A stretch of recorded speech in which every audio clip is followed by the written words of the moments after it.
ये भी कुछ स्टार्ट करिए प्लीज, क्योंकि हमें भी बहुत सी बातें करनी होती है जो हमारे हस्बैंड्स नहीं सुनते। आप कह रहे हो मारुति को कि आप BMW क्यों नहीं बना रहे हो, और BMW को आप मारुति क्यों नहीं बना रहे हो।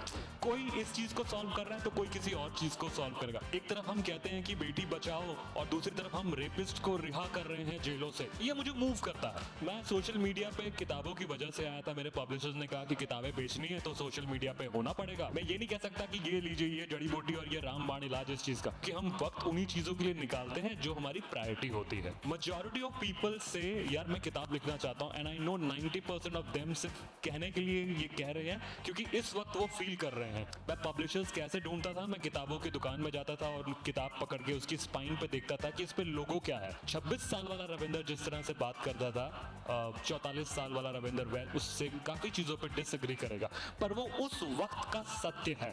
एक चीज़ ये है रविंदर जी कि हम लोग हमारी जो जनरेशन है तो बहुत कंट्रोलिंग है। हमारे पेरेंट्स शायद इतने कंट्रोलिंग नहीं थे, लेकिन हम जो अपने बच्चों की एक एक चीज़ में इंटरफेयर करते हैं, उनकी लाइफ में जाते हैं, तो पहले तो होता है कि नहीं अभी प्यार में नहीं पड़ सकते, अभी पढ़ाई करनी है पढ़ाई करनी है, फिर नहीं अभी करियर बनाओ करियर बनाओ। बाय द टाइम वो 25-26 के होते हैं तो उनके सारे ऑप्शंस खत्म हो जाते हैं। फिर कहते हैं अभी हमें फीलिंग्स नहीं आ रही और टाइम आ जाता है शादी का। तो उनके लिए आपने सिंगल्स के लिए क्या कुछ आपने प्लान किया है और क्या कुछ कर रहे हैं?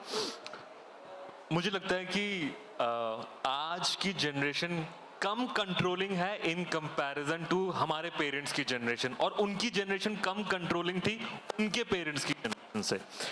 बिकॉज लोग टेक्नोलॉजी का इतना मिस यूज कर रहे हैं, डेटिंग एप्स जिस वजह से आए थे वो पर्पस अब फुलफिल नहीं हो पा रहा। I think they have lived their time. एक दौर पे मैट्रिमोनियल वेबसाइट्स आई थी, उनकी जरूरत थी। एक टाइम पे डेटिंग एप्स आए थे, उनकी जरूरत थी। Now I believe they have lived their time. और मैं ऐसा क्यों कह रहा हूँ, क्योंकि there is lot of distraction.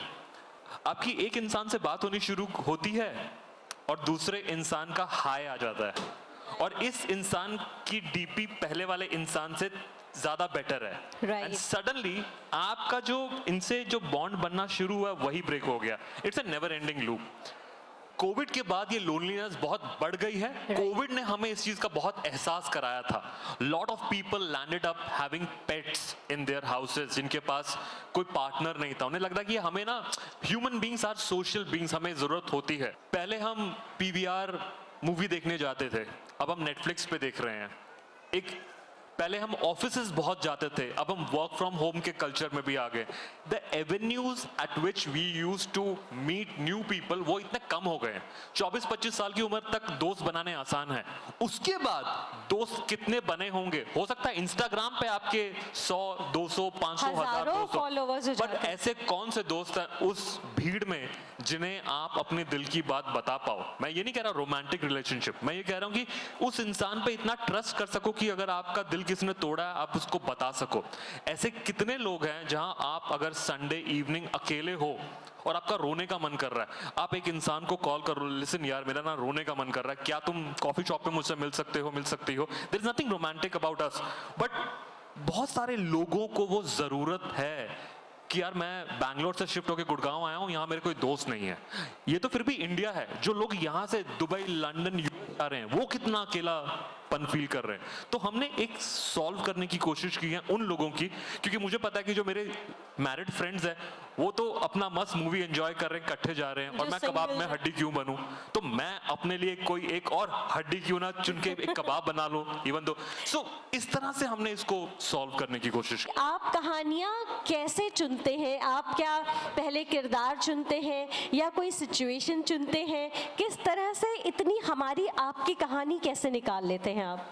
मैंने थोड़ी देर पहले कहा था कि मैं बहुत कुछ ऑब्जर्व कर रहा होता हूँ, बहुत कुछ घट रहा है हमारे आसपास, जो चीजें मुझे अफेक्ट करती हैं। मुझे लगता है कि इस मुद्दे को ना लिखना चाहिए।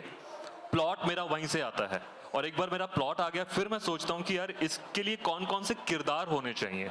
फॉर एग्जाम्पल, मुझे आज इतना मूव कर रहा है कि एक तरफ हम कहते हैं कि बेटी बचाओ और दूसरी तरफ हम रेपिस्ट को रिहा कर रहे हैं जेलों से। ये मुझे मूव करता है, तो मैं एक कहानी ऐसी लिखूंगा। In fact your dreams are mine now एक ऐसी कहानी थी जो मैंने तब लिखी थी जब निर्भया केस जब हुआ था।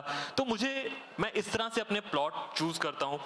रोड ट्रैफिक एक्सीडेंट ने मेरी लाइफ बदल दी, उसके ऊपर मैंने 2 किताबें लिखी हैं, will you still love me and of course एक मेरी आप बीती I too had a love story. तो मुझे लगता है कि जो चीज़ मैं बताना चाहता हूँ ना वो छटपटाता हूँ मैं, तो मैं उन मुद्दों को लिखता हूँ, फिर उसके आसपास किरदार पिरोता हूँ कि यार इसके मुंह से ये वाली बात आनी चाहिए और उसके मुंह से वो वाली बात। ग्रेट, जोरदार तालियां हो जाए। और फिर आप अपना नाम बताइए और अपना सवाल पूछिए। मेरा नाम शालिनी है। First of all thank you so much Ravinder. Because of you, an academic, geek kind of a girl started reading love stories. Thank you so much. Thank you. I wanted to say I am married. I have a daughter who's 6-year-old. The way you were saying that singles are actually looking out for company and everything, I want to tell you that I am an ex-government employee. Because of a marriage, I resigned my job and I'm now staying in Delhi NCR. Yeah. I have been so lonely about this. It's not about that your partner is there with you or not, but after a certain time, work commitments and everything, a person like me who was so social, always out there with people, now I'm homebound.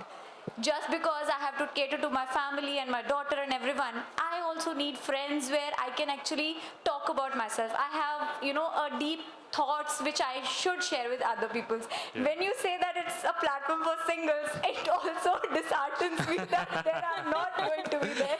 Exactly हमारे लिए भी कुछ start करिए please, क्योंकि हमें भी बहुत सी बातें करनी होती है जो हमारे हस्बैंड्स नहीं सुनते। Maybe they are now done with it, or maybe it's repetitive. No, we are having the same Right. emotions, but it is getting मैं आपको repetitive. I can't tell you enough how many requests we get every day from married people that we why don't you start something. We have gone to an extent कि मैं मजाक में कहता हूँ कि अपना डिवोर्स करवा लो और आ जाओ। I'm just kidding on that, but I think this loneliness is a very huge problem that we are trying to fix. I do believe that there are imagine कीजिए कि single इंसान की क्या हालत होती है, like आपके पास आपका बच्चा है, 6 साल की लड़की है, आप जब लोनली फील करते हो, of course there is a romantic need and there is this warmth एक बच्चा दे सकता है। इमेजिन उस इंसान की हालत जिसके पास कोई भी नहीं है, there is no partner, no kid, perhaps no pet. What do these people do? And certainly somebody should be solving this particular problem that you're talking about. And I do believe there are circles which exist. But वो जो expectation आ गई ना कि रविंदर जैसा crowd तुम्हारे उस singles meet में आता है, ऐसे लोग, तो मुझे लगता है कि मैं आज एक की प्रॉब्लम फिक्स कर रहा हूं। Let me fix it completely. 10 couples got married at Let's Socialize. This is my ROI जो मुझे लगता है कि यार मुझे इतना अच्छा लगता है कि यहाँ बैठ के मैंने किसी की लाइफ को बदल दिया and they are super happy. तो yes, I will cater to this also, but right now I am catering to a certain sect. कोई कहता है कि यार आप हमारी लोनलीनेस को नहीं समझते हो। It's same इन अ वे आप कह रहे हो मारुति को कि आप BMW क्यों नहीं बना रहे हो और BMW को आप मारुति क्यों नहीं बना रहे हो। कोई इस चीज को सॉल्व कर रहा है तो कोई किसी और चीज को सॉल्व करेगा। आपके व्हाइट बोर्ड इनिशिएटिव बहुत ज्यादा इंटरेस्टिंग लगा लोगों को और बहुत फॉलोअर्स हैं आपके। तो यहाँ पर जो लोग हैं जिनको नहीं पता है, एक बार आप उसके बारे में डिटेल में बताइए। तो बहुत ही इंटरेस्टिंग बात यह है कि बहुत सारे लोग जो मैं इंस्टाग्राम पे वो लड़का हूँ जो व्हाइट बोर्ड लेके आता है, अपनी बालकनी में बैठा रहता हूँ। कितने उन फॉलोअर्स में से वो लोग थे जिन्होंने आज से 15 साल पहले 12 साल पहले I too had a love story और कैन लव हैपन ट्वाइस पढ़ी थी, बट दे डिडंट नो कि अच्छा ये वही रविंदर सिंह है। क्योंकि हम पर्दे पे नहीं थे कभी भी, हम किताबों में होते हैं और किताबों में चेहरे नहीं होते हैं। तो लोगों को बड़ा मजा आया कि अच्छा आप वही हो, और ये रोज होता है, तो मुझे भी बड़ा मजा आता है। मैं सोशल मीडिया पे किताबों की वजह से आया था। मेरे पब्लिशर्स ने कहा कि किताबें बेचनी है तो सोशल मीडिया पे होना पड़ेगा। मैंने कहा ठीक है, लेकिन मैं रोज इंस्टाग्राम वाले दुनिया में आके वो ये वाली फोटो नहीं डाल सकता हूँ, क्योंकि मैं उस सोशल मीडिया पे कंटेंट बनाता हूँ तो कुछ कंज्यूम भी हो ही जाता है। तो मुझे था कि यार तो फिर मैं क्या डालूं, मुझे अपनी फोटोज नहीं डालनी है, मुझे कुछ इंटेलिजेंट बात करनी है, इमोशंस के बारे में बात करनी है। जो मैं लिखता हूँ तो मैं राइटर ही रहना चाहता था, और मुझे लगा कि द बेस्ट वे, पहले मैंने फोटोज में डाल के कैप्शन में लिखना शुरू किया, बट फिर देखा कि कैप्शन कोई पढ़ता ही नहीं है। 90% of people they just see the post and then they move on. फिर मैंने कैप्शन को पोस्ट के बीच में डालना शुरू किया, तब भी लोग कह रहे हैं कि यार आपने कपड़े अच्छे लिए हैं, एक घड़ी कहाँ से ली है, वो चश्मा कहाँ से लिया। फिर मैंने देखा मेरी सोसाइटी में जहाँ मैं रहता हूँ गुड़गांव में, एक जगह है जहां लोग रुक के चीजें पढ़ते हैं, वो है नोटिस बोर्ड। उस पे व्हाइट बोर्ड लगा हुआ है, पिन अप होती है, तो लोग वहां पे कुछ ना कुछ पढ़ते हैं कि सोसाइटी में होली कब हो रही है, दशहरा कब मनाया जा रहा है। तो मेरे दिमाग में आया कि यार क्यों ना मैं अपने यहाँ भी एक व्हाइट बोर्ड लेके आ जाऊं, उस पे लिखूं और अपनी हैंड राइटिंग में लिखूंगा, चाहे वो लोगों को समझ आए ना आए। लेट मी डू समथिंग जो 80s 90s में करते थे, हाथ से लिखना। तो मैंने वो लिखना शुरू कर दिया। अब क्योंकि मैं राइटर हूं तो मेरे words have taken the precedence और मैं खुद उस बोर्ड के पीछे बैठता हूं just as a writer should be. और मुझे बड़ा मजा आता है वो सारी बातें करने में जो मैं हमेशा से करना चाहता था। कहीं ना कहीं आपको ये नहीं लगता कि एज अ राइटर आप लोग सोसाइटी में जो चेंज आ रहा है, वो जो आप थोड़ा थोड़ा रास्ता भी दिखा रहे हैं कि जैसे एक टाइम आया कि हर कोई सोशल मीडिया पे ही और गैजेट्स के साथ रहने लगा, लेकिन अब एक शिफ्ट आ रहा है, लोग बोर हो रहे हैं उससे भी। और एक आपकी किताबें और भी जो अच्छे अच्छे ऑथर्स की किताबें आ रही हैं, लोग वापस उस दौर में जाना चाहते हैं, वार्मथ के साथ पर्सनल मीटिंग करना चाह रहे हैं, किताबें पढ़ना चाह रहे हैं। तो आपको लगता है कि आप उस दौर को वापस लाने में कहीं ना कहीं आपका भी कंट्रीब्यूशन है? मुझे लग रहा है कि लोग जागरूक हो रहे हैं कि ये जो हम सारा दिन सोशल मीडिया के ड्रग एडिक्ट बन चुके हैं, इट्स शैलो लाइफ। इट्स तो जो डूम स्क्रोलिंग, हम वर्ड्स ये एग्जिस्ट नहीं करते थे, अब वो आ गए कि डूम स्क्रोलिंग लोग कर रहे हैं। ये कहीं ना कहीं हमारे दिमाग को कम तेज कर रहे हैं। ये इसकी जो दिमाग की जो सोचने की जो धार है वो कम हो रही है। अटेंशन स्पैन कम हो रहा है। It is happening. At the same time, when I said reading makes you exercise your brain, watching a reel simply and keep watching it, it's going to make your brain a dull institute in itself. ये हो रहा है, लोग चीजें भूल रहे हैं। और 2 मिनट अगर आपने 1 घंटे के लिए फोन कहीं रख दिया और अगर आप छटपटाते हो फोन कहाँ गया है और अब इंस्टाग्राम पे जाना है, that means you are addicted. चाहे आप ये मानना चाहो या ना मानना चाहो, यू आर अडिक्टेड। तो स्क्रीन से दूर होके क्या एंटरटेनमेंट के कुछ सोर्स हो सकते हैं? I think books are a great medium. और मुझे पता है कि जितना भी हम आज बात कर लें, हम अपना एक मैनिफेस्टो बना लेंगे कि हाँ आज से मैं किताब पढ़ना शुरू करूंगा, घर जाके चीजें फिर हम फेल हो जाती हैं। तो the easiest way to do so is कि मैं खुद से प्रॉमिस कर रहा हूं कि रोज मैं सिर्फ 10 पन्ने पढ़ूंगा, दैट्स इट। 11वें पे जाऊंगा नहीं। ये अब डूएबल टास्क लगता है and lot of people are doing exactly this कि 10 पन्ने रोज के। अब हम लेते हैं अगला सवाल जी। Good afternoon sir, Hi, my good name is Neha Bindal. हम लोगों की शादी को 18 इयर्स हो गए हैं, बट कहीं ना कहीं लगता है कि जो शादी के शुरुआती दौर में जो प्यार, अफेक्शन, वार्म थी वो खोती जा रही है। I have 2 kids, my son is 16 years old and my daughter is 12 years old. तो हम ये जानना चाहते हैं कि 40+ लोगों के लिए शादी के इतने सालों बाद इस पड़ाव पर जीवन के आप क्या कहना चाहेंगे कि जो वार्म, जो लव जो हम लोग शादी के शुरुआती दौर में महसूस करते थे वो आज भी कर पाए? एक तो आप जिस इंसान से ये सवाल पूछ रहे हैं उसने ये एक्सपीरियंस नहीं किया है ये दौर, तो मैं इस टिप्पणी के साथ अपना आंसर शुरू करता हूँ। और मेरी जो एडवाइसेस होती हैं, मुझे लगता है कि अगर मैं आपकी जगह होता तो क्या करता, मैं आपको इतना ही कह सकता हूँ। मैं ये नहीं कह सकता कि ये लीजिए ये जड़ी बूटी और ये रामबाण इलाज इस चीज का। आई would have made sure that irrespective of the number of years of my marriage और हैविंग किड्स, मैं अपने पार्टनर के साथ महीने में 2 बार डेट नाइट्स पे जरूर जाता और बच्चों को साथ में लेके नहीं जाता। वाह, जोरदार That is the तालियां only इस पे भी हो जाएं। Very good suggestion. हम बहुत सारी चीजें ना टेकन फॉर ग्रांटेड लेना शुरू कर देते हैं क्योंकि अब हम भागा दौड़ी वाली लाइफ में हैं। एक लोग कहते हैं कि अब उन सब चीजों के लिए वक्त नहीं है। The real answer is those things are not are priorities, क्योंकि हम वक्त उन्हीं चीजों के लिए निकालते हैं जो हमारी प्रायोरिटी होती है। If I think people take relationship for granted, वहीं आपका ऑफिस में अगर बॉस सुबह बुला लेना कि आज ब्रेकफास्ट मीटिंग होगी, आप जाओगे। क्यों? क्योंकि आपकी तनख्वाह उस पर डिपेंडेंट है, आपकी अप्रेजल उस पर डिपेंडेंट है। मुझे लगता है कहीं ना कहीं लाइफ में हमारी appraisal should be dependent on how seriously we take our relationship. हर 6 महीना में ना एक अप्रेजल होनी चाहिए थी कि अच्छा अपने रिलेशनशिप सही की है, ये रहा आपका अप्रेजल, या कुछ गलत कर रहे हो, this is what you need to be penalised on. कुछ इस तरह की चीजें होनी चाहिए थी। मेरी बातें अगर किसी को मानना होगा वो अभी मान लेगा, but I think I would do this. I would definitely make a point कि महीने में 2 बार डेट नाइट हमारे लिए उसी टाइम की और मैं उन्हीं चीज़ों को याद करूंगा, उन पिक्चर्स को निकालूंगा और वो याद करूंगा कि यार उस दिन तुमने क्या पहना था और हम कहाँ गए थे। I think that is a great way to keep things alive. आप जब अपनी किताबें लिखते हैं तो आपका क्या मोटिव रहता है कि आपकी किताब पढ़ने के बाद वो जो रीडर है वो क्या फीलिंग लेकर जाए आपकी किताब से? मैं ये नहीं सोचता कि रीडर क्या फील करेगा, मुझे मैटर करता है कि मैं क्या फील कर रहा हूं और इसे मुझे बस बाहर निकालना है। और अगर मैं इस फीलिंग को पूरी सच्चाई से रखूंगा, ये किताब खुद ब खुद लोगों को ढूंढ लेगी। जैसे अब शालिनी कह रही थी कि यार मैं आपके राइटिंग बोर्ड पे जो आप लिखते हो उससे बहुत रिलेट कर पाती हूँ। मैंने नहीं सोचा था कि शालिनी रिलेट कर पाएगी और एक दिन आएगी। मुझे लगता था कि यार मुझे लगता है कि ऐसा होना चाहिए और ऐसा नहीं हो रहा तो कैसा होना चाहिए, मैं उसके बारे में लिखता हूँ। लेट मी सी, क्या पता 4 लोग और मिलेंगे। मैं आपको किस्सा बताता हूँ। बॉम्बे में मैं फ्लाइट ले रहा था और उस क्यू में लगा था और मेरे सामने एक मोहतरमा थी, वो पीछे मुड़ी और मैंने उस टाइम पे मास्क पहना हुआ था, तो उन्हें 2-3 बार मुड़ी, फिर बीच में जैसे मैंने मास्क उतारा तो उन्होंने कहा कि आप वही राइटिंग बोर्ड वाले रविंदर हो, राइट? तो मैंने कहा हाँ। तो उन्होंने कहा थैंक यू। मैंने कहा थैंक यू क्यों कह रही हैं?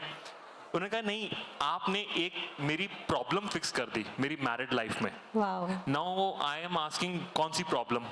कि नहीं, आपकी एक रील थी, उस पे आपने व्हाइट बोर्ड पे लिखा था कि आपको अपने पार्टनर के बारे में जो भी 2-3 चीजें अच्छी लगती है ना, वो कहीं पे लिख के रख लो, फ्रिज के ऊपर या कहीं पे। उस लड़की ने एक राइटिंग बोर्ड ही खरीद लिया और उसे घर पे फ्रिज के ऊपर कहीं पर लगा दिया कि मुझे I love you for these reasons. She wrote this for her husband. फिर बीच में एक ऐसा दौर आया जब उनकी खतरनाक वाली लड़ाई हुई कि वो घर से बाहर कहीं और चले गए, अपने मायके चले गई।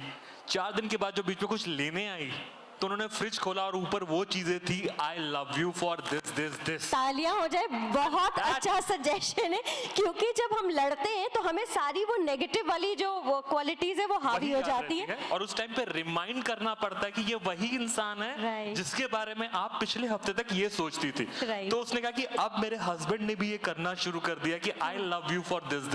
इसी So को that's the reason she was खोपड़ी thanking. घूम जाती है तो मैं लड़ाई के सोच वक्त। के नहीं बैठा हूं कि यार वो ऐसा फील करेगा, वो वैसा फील करेगा। मैं क्या फील करता हूं, मेरी क्या सोच है, let me just do this. आपके पार्टनर के बारे में पूछना चाहूंगी, वो किस तरह से आपकी बुक्स, आपकी लाइफ, आपकी जर्नी को लेती हैं? I am absolutely single. There is no partner in my life right now. Okay. Yes. तो वो सेकंड टाइम वाला लव हुआ नहीं हुआ अभी? वो सेकेंड fiction टाइम ही के था। बाद भी 2-3 लव हो चुके हैं पिछले 15 सालों में मेरे साथ। As of now there is absolutely nobody in my life. ठीक है, जो यंग ऑथर्स हैं उन्हें क्या मैसेज देना चाहेंगे आप? यहाँ पर अगर कोई लिखने की सोच रहा है। ये मैं ना सिर्फ यंग को देना चाहता हूँ, मैं सबको ही देना चाहता हूँ अगर देना चाहता हूँ, क्योंकि मुझे लगता है कि हर एक इंसान वो क्यों इस चीज को सोचे कि यार यंग ही लिख सकते हैं।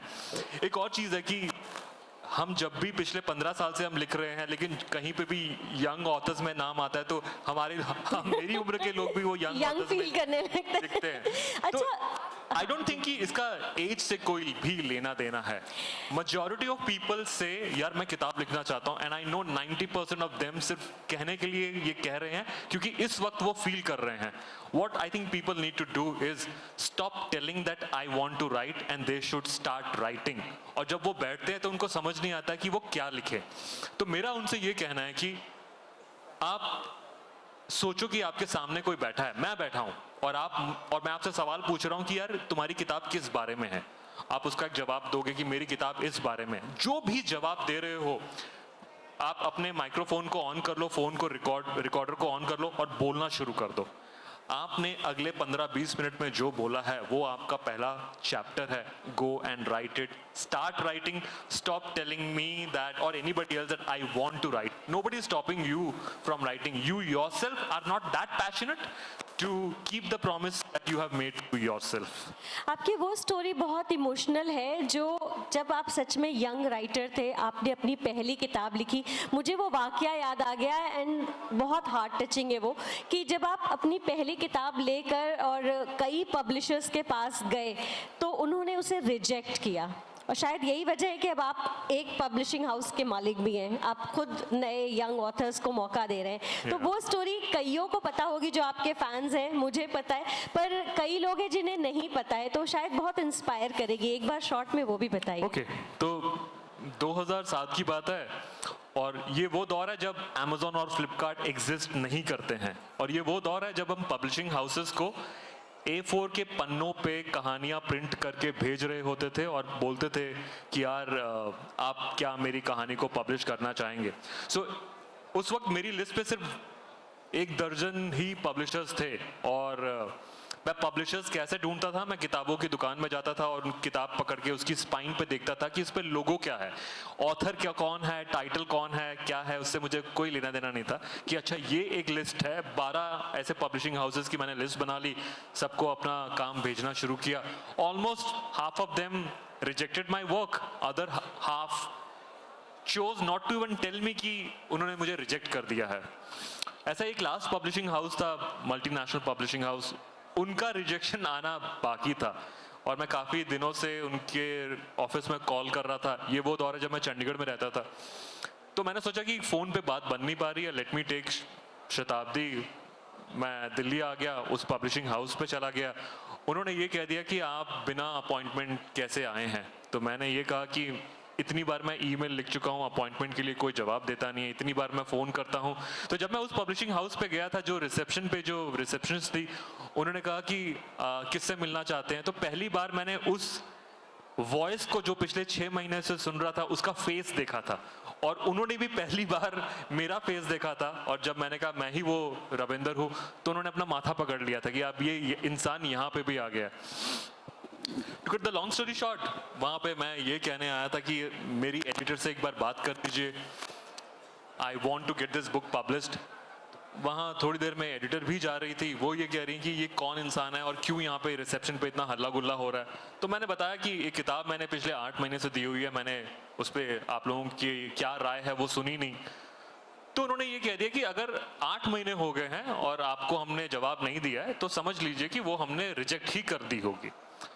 Now this is like 26 year young Punjabi boy, उसका खून खौल रहा है कि यार किसने मेरे मुंह पे ही कह दिया कि यार इतनी ही बुरी थी कि हमने रिजेक्ट कर ही दी होगी।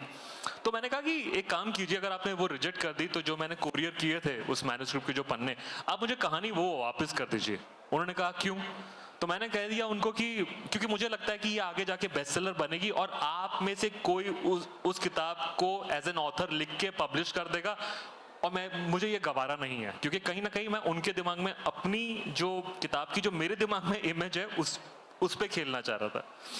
तो अब वो editor, she was very senior in her 50s, उन्होंने कह दिया रविंदर, अगर हमने किसी किताब को रिजेक्ट कर दिया होगा ना, तो वो हमने कूड़े के डब्बे में फेंक दी होगी।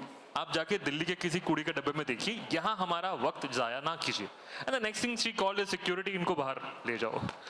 अब जिस तरह से उन्होंने वो चीज़ बोली कि कूड़े के डब्बे में, और मैं सोच रहा था कि यार मैं अपनी गर्लफ्रेंड की याद में एक कहानी लिखूंगा, और हकीकत बहुत डिफरेंट थी कि अच्छा वो कूड़े के डब्बे की पात्र है क्या। तो मैं कुछ बोल नहीं पाया, and I was very heart broken. मैं बाहर निकला और मेरी आंखों में आंसू थे, बारिश हो रही थी, कोई देख नहीं पाया कि मैं रो रहा हूँ। फिर मैं थोड़ी देर के बाद हरियाणा रोडवेज की बस में बैठ के वापस चंडीगढ़ चला गया। पर वो होता है ना कि एक जिद पाल रहे होते हैं आपकी, नहीं यार किसी ने ऐसा बोला, अब तो इसको एक अलग मुकाम पे लेके जाना है। तो मैं अगले हफ्ते फिर आ गया दिल्ली।